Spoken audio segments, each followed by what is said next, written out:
Vice President of PR, Viktor.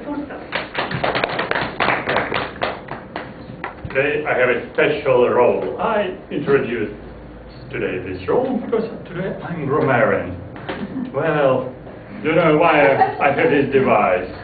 Why? Because this is a fun. This is not a fun. This is not a saucer fun. This is for just to avoid just heat.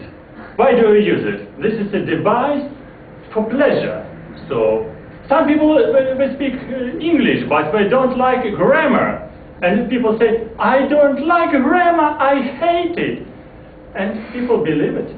I don't believe it. Because, you know, grammar, what means grammar? Grammar, this is device. This looks like tennis rocket. You use it like a rocket for playing. The same grammar. Grammar can be used like a tennis rocket for playing. Because always you need to play with other people. Otherwise, they will not understand you. If you speak in English, but only English words all mixed together.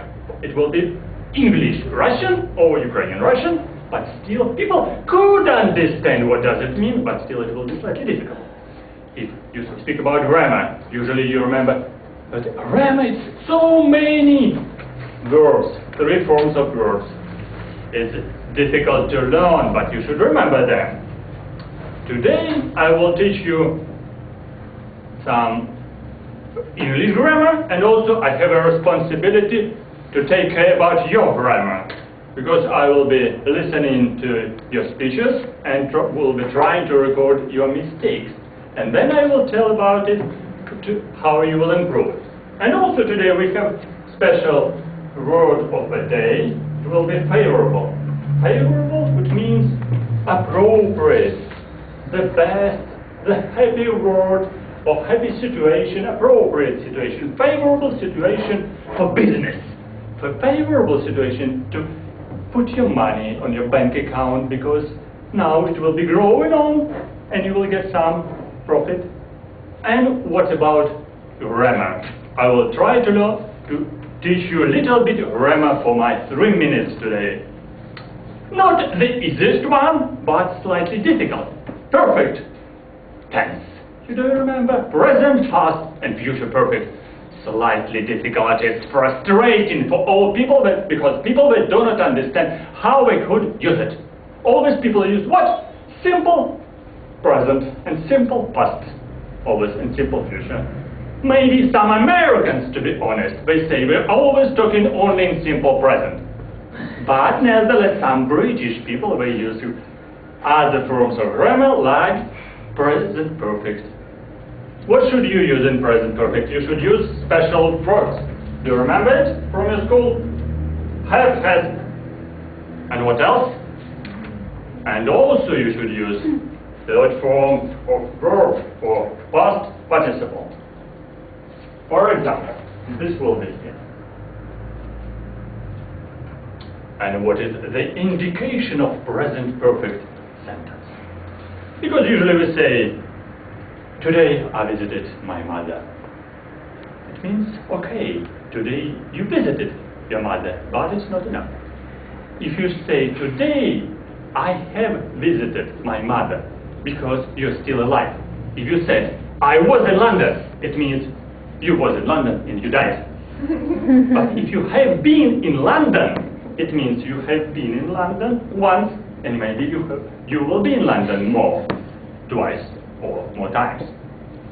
That's why, remember, that if you use present perfect, it means that something action completed before certain time, already completed. And my teacher told me that I should remember special words, indication of present perfect tense. Words like already. I have already eaten my breakfast. Already. Or I have just completed my project. Or I have just received $10,000 on my bank account. Remember, already, just, yet, all these words indication of present perfect tense. And quite more, such words like never, for example. I never been in South Africa. Or at once. At once, I have lost my pocket somewhere.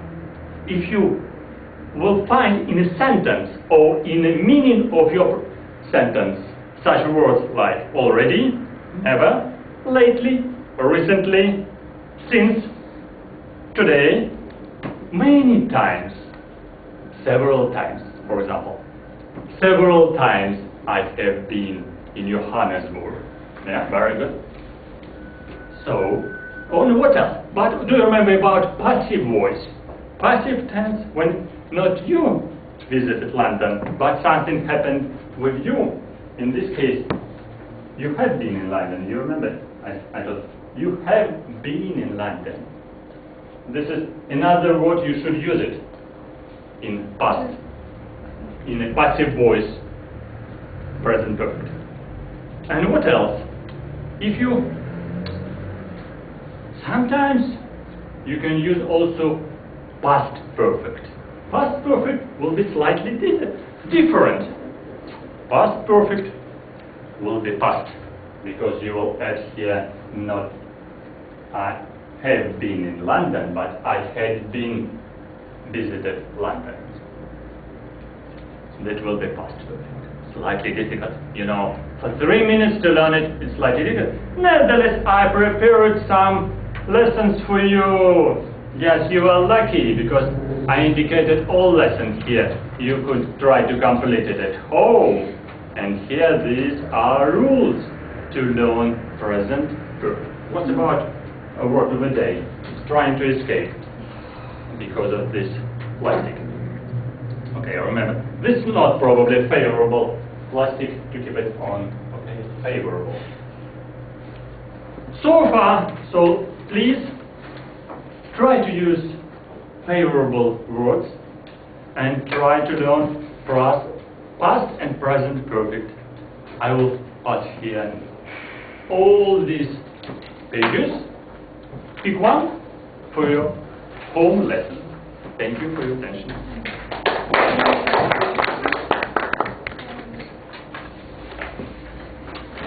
That was the first time when I've heard such a nice comparison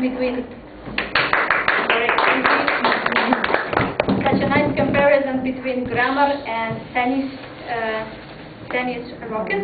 Usually grammar seems to be quite a boring thing, and tonight was like very funny.